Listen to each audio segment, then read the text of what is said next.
Committee, first on our agenda today is Senate Bill 529. Adam, could you give us a briefing?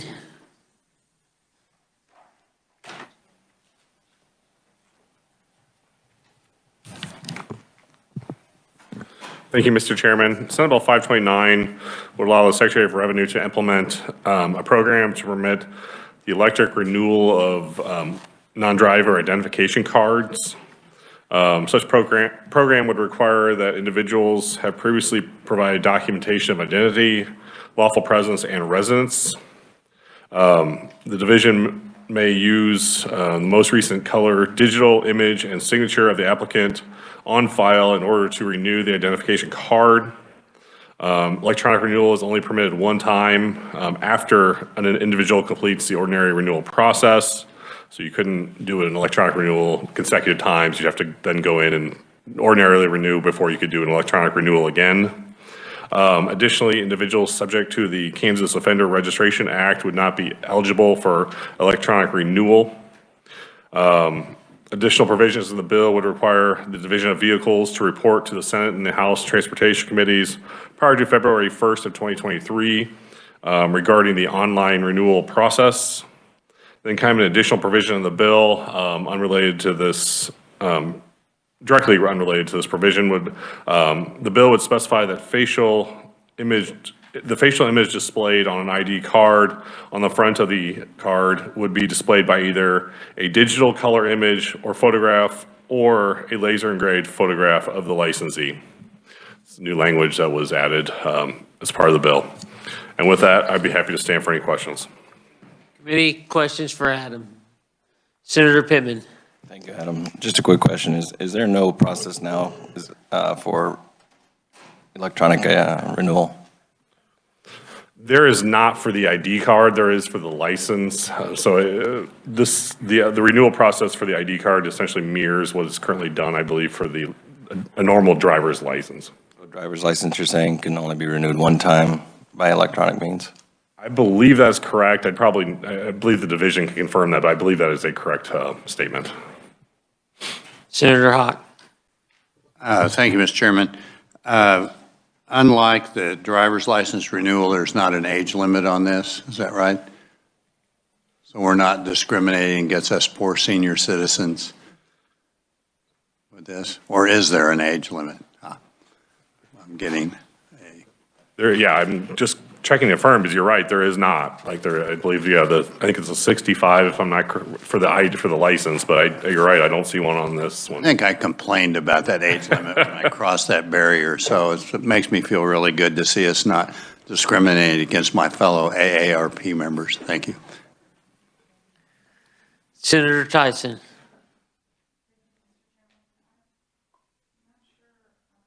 This on page 4, it seems like it might be a little bit circular in the sense that you can't apply for an online driver's license unless you've previously. I'm not sure that that's correct, or that I'm reading that correctly. Could you point to the line? Sorry, Yeah, I can. The division shall not renew, it's 938.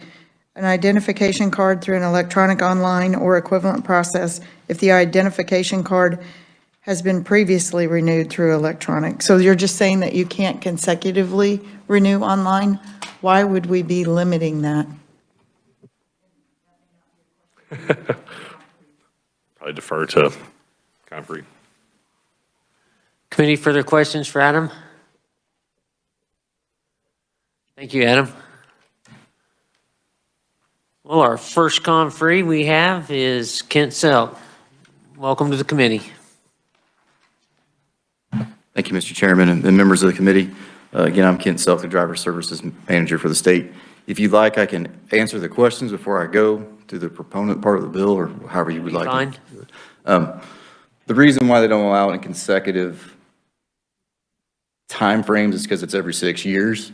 And when we did a driver's license renewal with law enforcement and all the other states, that's a long time for your photo to be changed. So it's almost 12 years, right? By the time you've taken a photo, it's been 6 years, you renew it online, you get another 6 years. So to keep law enforcement having at least a decent recent image of you, that's why we're doing that. So you can renew more than once online, you just can't do it consecutive. So if you came in the office today, got your driver's license, it expires in 6 years, same thing with an ID card. You do the online renewal, then in 6 years, you would have to come in and see us. 6 years after, then after that, when you renewed, you could do it online again. If that makes sense, I know that kind of seems like a lot, but. Okay. With that, the Division of Vehicles is a proponent of Senate Bill 529. Again, this real quick history, the driver's license online was a pilot program, and I do believe at the time it was very specific just with driver's license, and have you know, over the last couple of years, we've been in front of you, adding commercial driver's license as a renewal, and I think ID card just at the time was not on our radar to get done. We wanted to make sure the driver's licenses were, so this will allow you to do the process through our ICANN application. The only thing that's different in this application, a couple things, as Senator Hawk may reference, there's not an age requirement, obviously because there's no driving test or any concerns about how you're going to be on the road. And secondly, there's not a vision requirement. There's no vision requirement with identification cards, obviously because you're not operating a vehicle and it's not required. And then if you have any questions on the digital image and the laser image, that's just to align us with, I do believe it's 8-240 where we have it in there. In case our card vendor should ever change in the future, not every card vendor does a color image. Some of them do a very detailed laser engraved into black and white. So that was just to make sure that we didn't limit ourselves with our current vendor. That is all I have for you on that, and I will stand for questions. Thank you, Mr. Chair. Does this identification card meet the requirements of a real ID so that you can use it to get on an airplane? If you've come in to do it that way, it would. But if you're trying to get the real ID and you haven't done it before, you still have to come into the office. But You couldn't renew electronically is what you're you saying. can if you've already got the star on your license, correct? Thank you. Senator Tyson. Thank you, Mr. Chairman. In the bill, it has on line 27, page 4, talks about administration rules and regs. Since you guys authored the bill, why wouldn't you put the parameters in legislation? What are you planning to do through rules and regs that we should be aware of? I think the provision's just in there so in the future that we can address it in rules and regs instead of continuously coming back and adjusting the statute, I think was the intent from our legal department. Thank you, Mr. Chairman. I'd probably ask for an amendment on that until we get the constitutional amendment on rules and regs. Thank you. Okay, Senator Hawk. Thank you, Mr. Chairman. Maybe you can't answer this, but I'm trying to think ahead for a senior citizen that maybe decides not to drive or shouldn't drive, and you can only renew this once, and maybe their health is such that it's not easy for them to come into one of the offices, be it the courthouse or the driver's license office. How can they then get a driver's or an ID card that they may need for other purposes, like Senator Dietrich said, to fly or something like that? Yeah, we still currently have a mail-in process for seniors of that application. It's DEMI 2, DEMI 1 is what the reference would be for the military individuals. DEMI 2 is for senior citizens, individuals that can't get to us. They can do it that way. This also allows them an avenue so they don't have to mail it in, right? They can do it online if they would like to instead of actually going through the mail-in process. But we also work a lot of times with the individuals if they're incapacitated and can't get to us, either with our mobile team or even with our local driver's license office to get to them to make sure we get them taken care of. How would they then get an updated photograph? Well, that's the trick, right? If we can't get them to come in, we have to use the actual mobile team to go to them to take the actual photo. So we do schedule events with senior centers or, I'm going to try to say that right, the healthcare where you're actually having to have full-term healthcare to stay in the facility. Those people that can't leave, we schedule those events of the year. It's kind of getting that like spooled back up. So we go to those individuals, those places, issue them at the time, and they would get a new photo. That's great. Thank you for that information. You're welcome. Senator Dietrich. Thank you, Mr. Chair. So just to follow up on what Senator Hawk was asking you, are you saying that you have a mobile team that will go into nursing homes, long-term care facilities? If people are there in like rehabilitation, they're probably just there for a short. Yes, ma'am, we do. And we have scheduled events in the past, and we're scheduling them now, too. Thank you. You're welcome. Senator Hawk. One other question, and I assume these IDs are time limited. So if in other words, it expires at a certain date, Oh. 6 years. So if my driver's license expires, it's a bit of a hassle to get it again if it goes past that. Is there the same degree of hassle if your ID expires? And for example, if you're in rehab or something and couldn't get down there in time for it? It would only be after the 12-month period, because if you do anything with a driver's license, if you expire now and you get in within 12 months from the date of your expiration, which is your birthday, should be the same thing with the identification card. As long as you come in within that time frame, there's no issue. It's when you get past the 1-year expiration is when you're asked to retest for your driver's license. Identification card, obviously, we're not asking you to retest. It's just the fact that you've expired past that year. In our mind, we kind of want to make sure you're still a Kansas resident and a few other things with that, so. So if I'm 13 months out on my ID card, what do I have to do then to have to get a brand new one? But Yeah, I mean, you're initially, yeah, I mean, it's going to not be a renewal process. It'd be like you would come back in to redo the identification card, proof of who you are and everything again, because you're past that 12-month threshold. And if you had a real ID before and you went 13 months, you'd have to go find all those documents again. Fortunately, yes. So good idea for my constituents to know to do it on time. And they can also renew 12 months in advance of their birthday. So Great, thank you. you're welcome. Committee for the questions. Seeing none, thank you. Thank you. Committee, please talk to Adam and get your amendments ready. I do plan on working this one fairly quickly. It is a Senate bill. May have to get creative to get it over the line.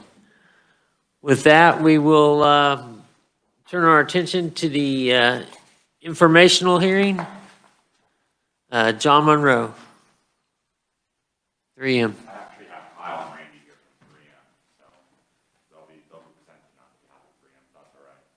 Kyle, come on up.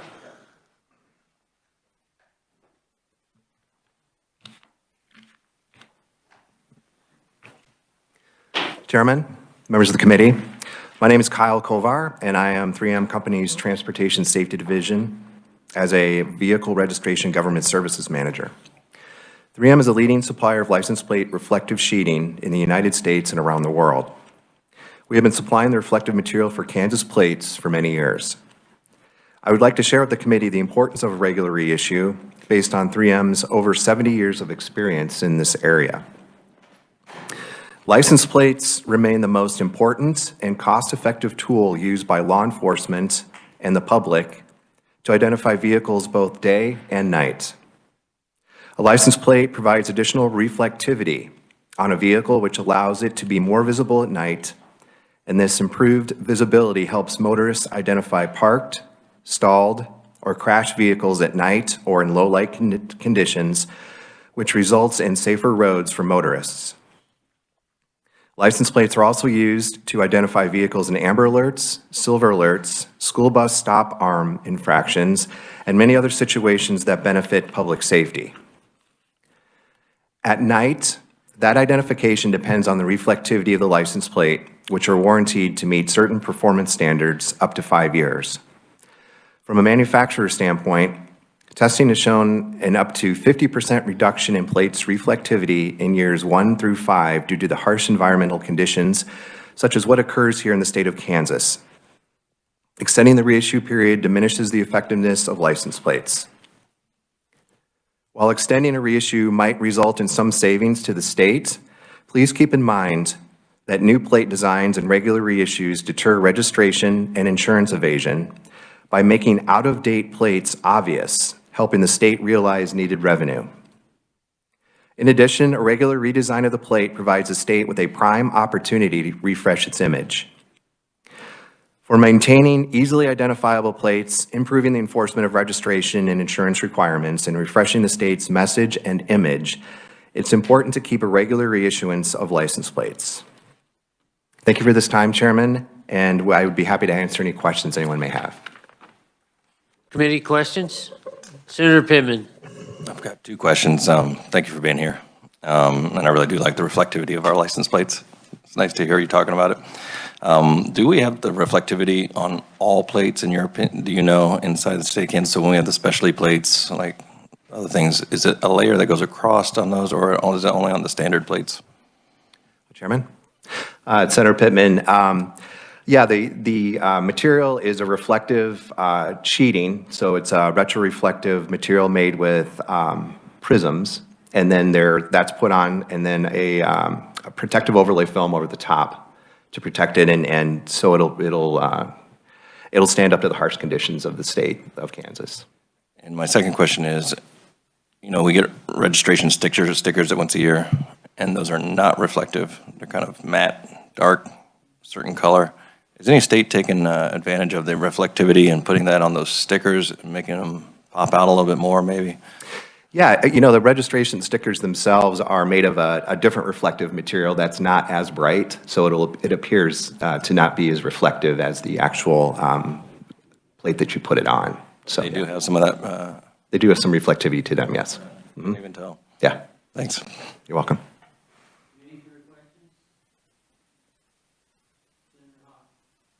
Thank you. Is Randy going to talk about his handout?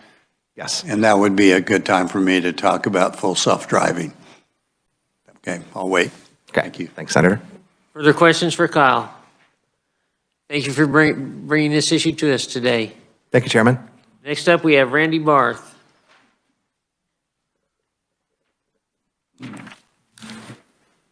Mr. Chairman, members of the committee, thank you for the opportunity to speak today. As has been mentioned, my name is Randy Barth. I'm the sales rep in Kansas. As a lifelong Kansan, it's always a treat to come to the State House and get this opportunity. So thank you again.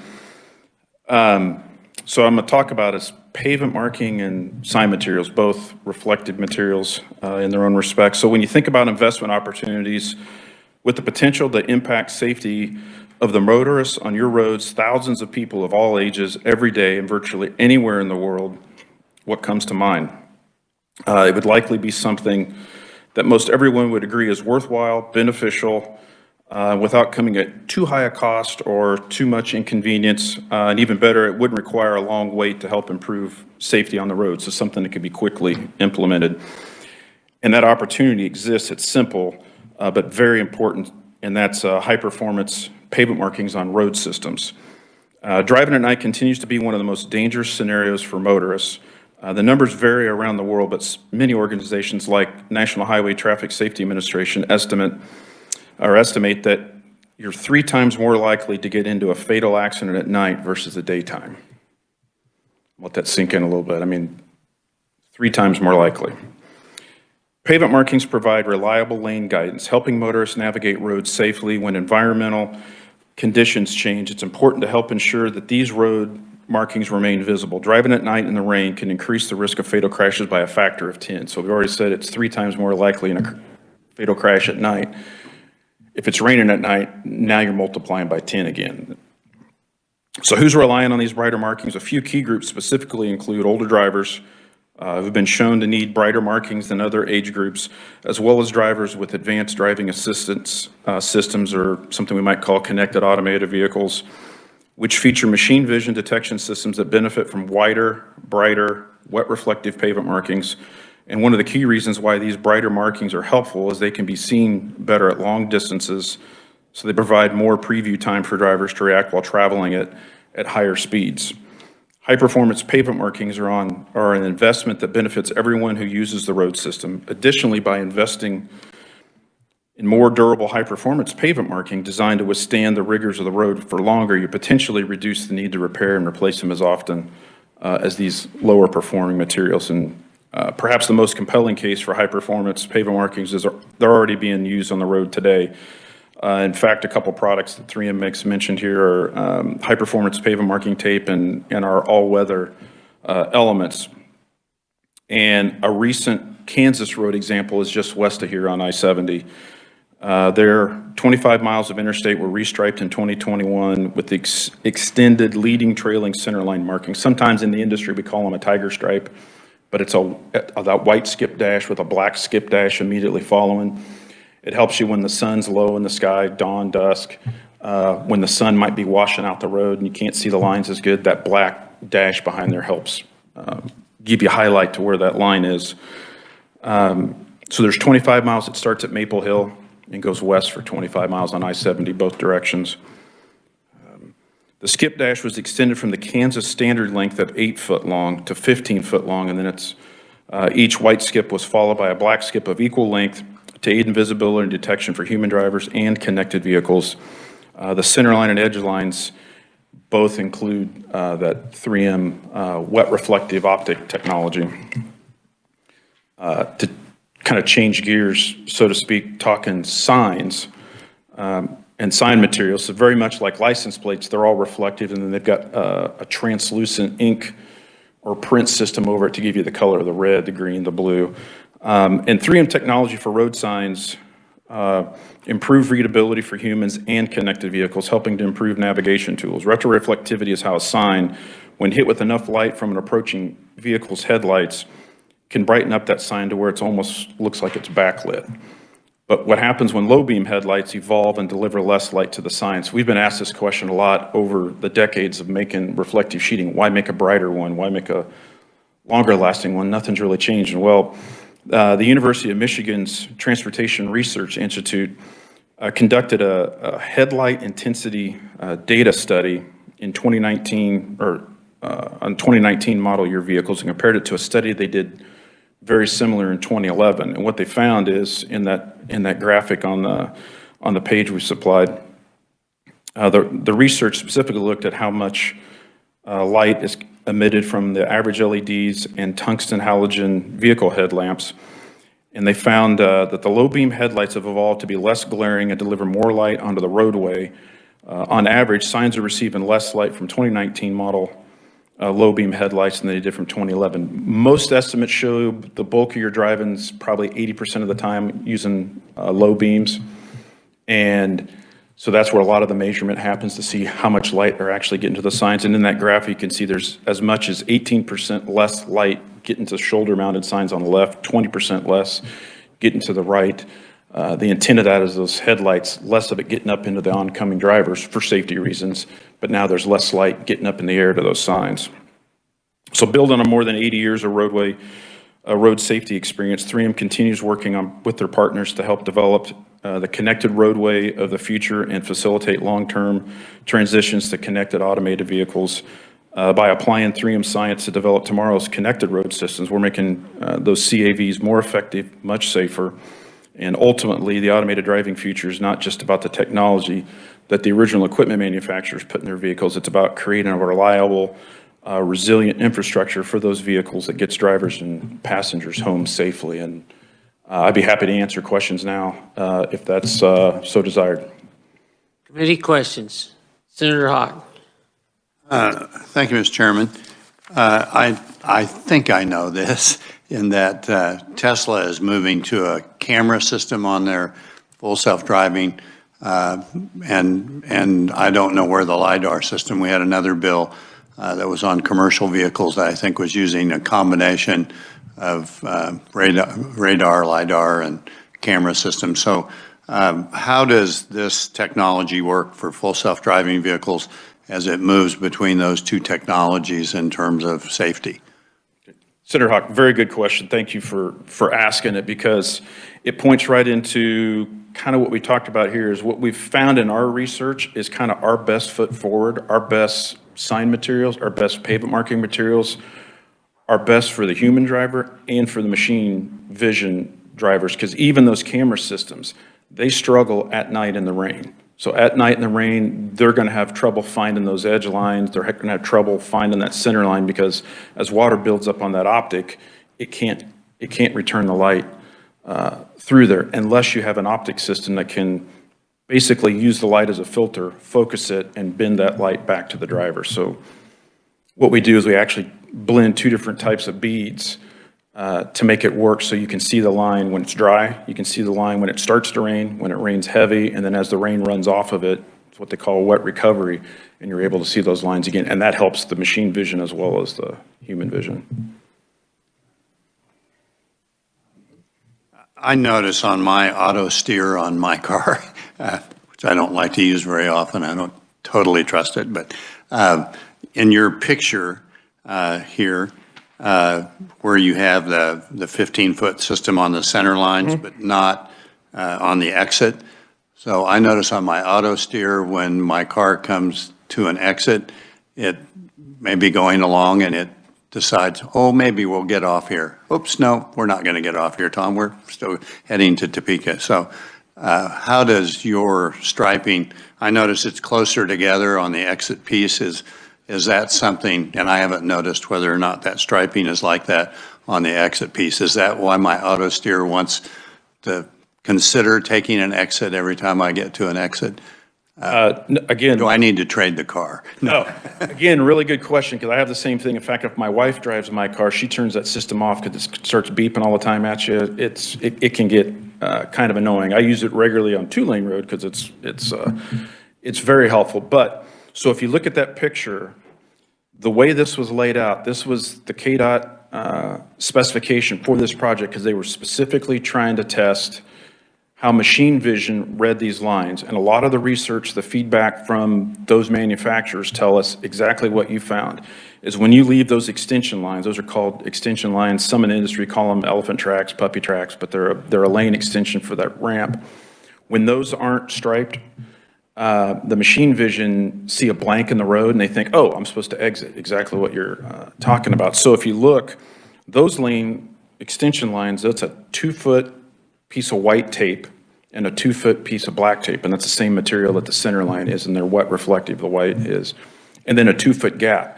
So they extended those lines a little longer than they traditionally are, added the black behind it to help vision for the human and for the machine drive, and then closed the gap up so there's only 2 foot apart. So as it's driving along, the machine's not going to pick up that there's a gap there. The other advantage and the reason KDOT specified that durable tape in there, it's very long lasting. I mean, we've got locations around the state where it's 8-10 years old. And by doing that, they're not going to have to come back and touch it up anytime soon. On the normal 4 or 5 year cycle, they might on other markings and be able to solve that issue going forward. So they're actively researching and actively getting manufacturers to bring their vehicles through there and drive them and, you know, give them feedback and say if that's the direction to go. Thank you, and thank you, Mr. Chair. I have a couple other questions, but I'll wait my turn. Committee, are there any other questions? Senator Pittman. Thank you. I'm a big proponent of your technology. I think it's fantastic. I think it's great. It makes the road safer. Sometimes I'm terrified, though, on these county roads, highway roads that are blacktop, lots of curves, where they aren't reflective. In your estimation, I know you're the sales guy in Kansas for this technology, but would you say what's the coverage that we have, and is there a way, I mean, we could get more coverage out there inside of these 2-lane roads that go throughout? Again, really good question. Thanks, you just put a softball in front of a sales guy. So the easy answer is more funding. You probably get that on every issue that comes in here. The easy answer is more funding, but it truly is, because so the manual on uniform traffic control devices, the MUTCD mandates, you know, lines and signs and throughout the country. And there's actually proposals that have been ongoing since the mid-90s of mandating a reflectivity level for all roads. Obviously, cities and counties have always pushed back a little bit because it's a typical, as they would say, an unfunded mandate. With more dollars coming into states from the federal government here, as we see now and in the near future, it's the opportunity to try and help all those agencies get the funding they need to stripe their roads. And I know KDOT with the new IKE program being able to constantly review those projects in the pipeline and kind of have a 2-year cycle always kind of teed up and ready to go. And then there's more communities, and there's a lot of grant money in the new IIJA bill as well. I think those opportunities are going to present themselves more to be able to give counties that relief and hopefully do exactly that, get better striping on those county What roads. would you say our coverage is from your perspective? Do you have an idea? It's okay if you don't. Low, because we're in the early stages, because honestly, in Kansas, on the 10,000 miles that KDOT maintains in the state of Kansas, we're about, small portion getting wet reflective on the roads. I mean, we're probably 3 years into using this new special provision that KDOT's using, and they're able to use Highway Safety Improvement Program funds from federal highways. So HSIP money is part of the funding mechanism. So they're being really wise with the money to do that and be able to pull in higher performance pavement markings. But, it takes time. There's a lot of roads out there. They've been trying to focus on higher ADT, higher driven routes of interstates and 2-lane. I think the next one that starts probably install this March is, I think it's a route K18 going up into Manhattan. It's due to be restriped, and it gets the same treatment as this, very similar, the black leading trailing and wet reflective optics. So slowly but surely. Committee, further questions? Senator Hawk.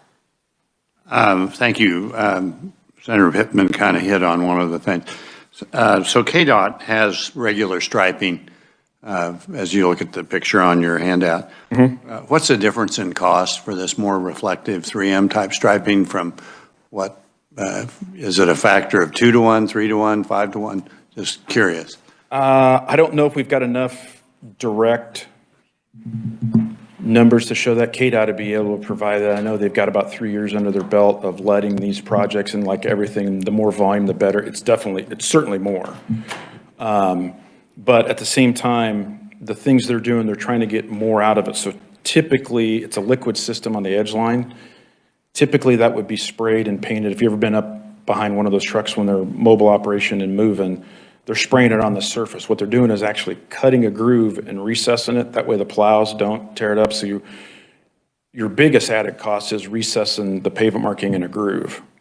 And the center lines, when they use the tape, have always been done that way. But that lets them maximize the length of time they get. So when they invest a little more in a more expensive pavement marking, they can get longer life out of it by recessing it and letting the plows stay away from it and not scrape it off and unfortunately roll it in the ditch. So I don't even know if I could put a 2 to 1 or 3 to 1 number on it. I'd have to defer to KDOT on what they're seeing on actual bid.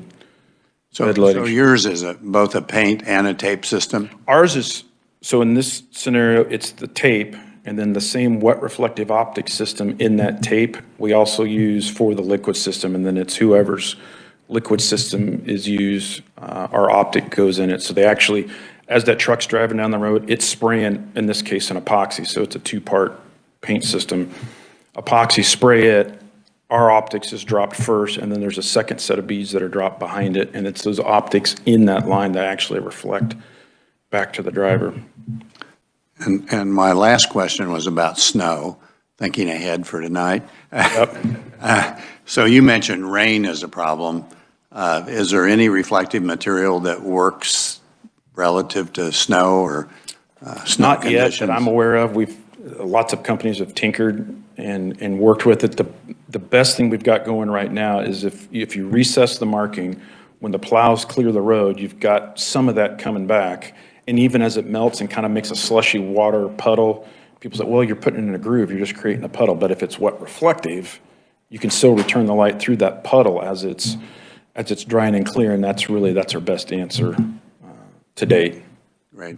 And a personal thank you for doing this on my drive back and forth every day to Manhattan, and certainly we need that on Bill Snyder Highway too. So Yep, that would be a proponent. so of that appreciate as you well. taking care of my auto steer and full self-driving aspirations. Thank you.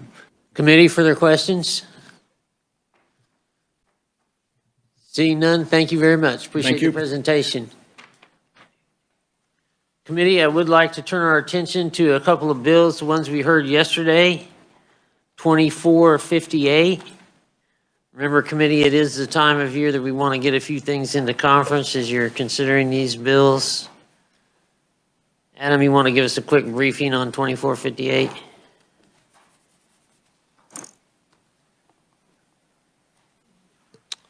Thank you, Mr. Chairman. House Bill 2458 would designate the portion of US Highway 56 as the Shane Austin Memorial Highway. Again, this would be in Johnson County, essentially from the city of Edgerton to the city of Gardner. Committee, what's your, any questions for Adam? Committee, what's your pleasure on this bill? 2458. Senator Hawk. Mr. Chairman, do we not have two highway designation bills? We do have two highway designation bills. Is it possible for us to combine those into a bill, and would that be helpful to us? We could do that at this point. Or we could change the date that they're effective if you'd like. I certainly would yield to your recommendation on that, or the vice chair, but I think it would be good for us to put them together in some way and have another bill available to us later on if we need it. Either way works, so. Well, I'll move that, and I'm not sure what appropriate language to use. Is that 446? No, that's not 446. 2478 and 2458 is what we heard yesterday. So I'll move that we combine those two bills and then move those favorable for passage as amended. Are you wanting to, would it be better to create a substitute bill, Adam? Probably creating a substitute bill is not necessary if you're just going to insert the provisions of 2478 into 2458. I would point out, I know it's a little bit discussed, that 2478 has quite a few whereas clauses. Since this would probably apply to both bills, I don't think Mr. Chair. transfer, but it would be up to the discretion of the committee. Recall if there's whereas clauses that apply to just 2478. But if you're just wanting the contents of the bill, section 1 of the bill, inserted in. Senator Pittman.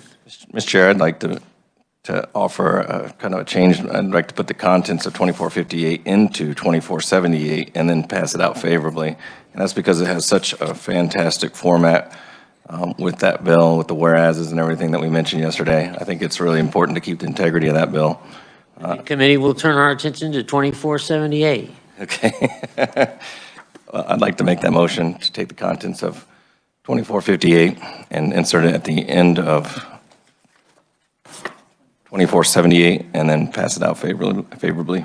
Second. Got a motion and a second. Do we have further questions on the bill? Seeing none, all those in favor signify by saying aye. Aye. Those opposed? Motion carries. Bill's on its way. Committee, tomorrow I believe we have started the new autonomous bill that's come our way, and so it'll be a long meeting. Try and be here on time if possible. We are adjourned.